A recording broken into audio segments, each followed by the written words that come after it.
Shanaka IPL පිටිය වනසයි. ඊයේ දිනේ පැවති රාජස්ථාන් රොයල්ස් සහ මුම්බයි ඉන්දියා තරගයේදී ප්‍රථමයෙන් පන්දුවට පහර දීමට මුම්බයි ඉන්දියා කණ්ඩායම තීරණය කරා. එහිදී ඔවුන් පන්දු වාර 20ක් අවසානය වන විට සියල්ලන් දැවි ලකුණු 240ක අගනා ඉලක්කයක් ලබා ගැනීමට සමත් වුණා. මහේල ජයවර්ධන සහ මාලිංග උද්‍යෝගයෙන් යුතුව ප්‍රීතිය සමරන ආකාරය වරින් වර කැමරා කාචයේද සටහන් වුණා. පිටියට පිවිසි රාජස්ථාන් රොයල්ස් කණ්ඩායමේ ප්‍රථම කඩලු දෙක ලකුණු 10ක් තුල දවා ගැනීමට බුම්රා සමත් වුණා. තුන්වන සහ හතරවන කඩලු ලකුණු 80ක් වන විට දැවී ගියා. ඉතා අසීරු අවස්ථාවකට පත් වූ රාජස්ථාන් පිළ වෙනුවෙන් පොඩි හරි බලාපොරොත්තුවක් තබා ගැනීමට හැකි එකම ක්‍රීඩකයා දසුන් ශානක පස්වන ක්‍රීඩකයා ලෙස පිටියට පිවිසියා.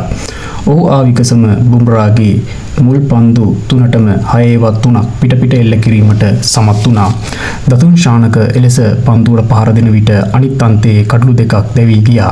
විශාල පීඩනය හමුවේ ක්‍රියාත්මක වූ දසුන් ශානක දිගින් දිගටම 6-4 පිටිය පුරා එල්ල කරමින් තමාගේ T20 පිටියේ ප්‍රථම ඉහළම ලකුණු සංඛ්‍යාව වාර්තා කිරීමට සමත් වුණා.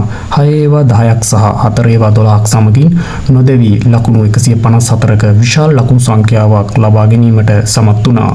අවසාන පන්දු වාරයට පිට එල්ල කළ 6-4 සමග මුළු ඉන්දියාවේම කතා බහට දසුන් ශානක පත් වූවා විතරක් නොවේ. ශ්‍රී ලංකා නාමය ජාත්‍යන්තරයේ බැබලීමටද ඔහු සමත් වුණා.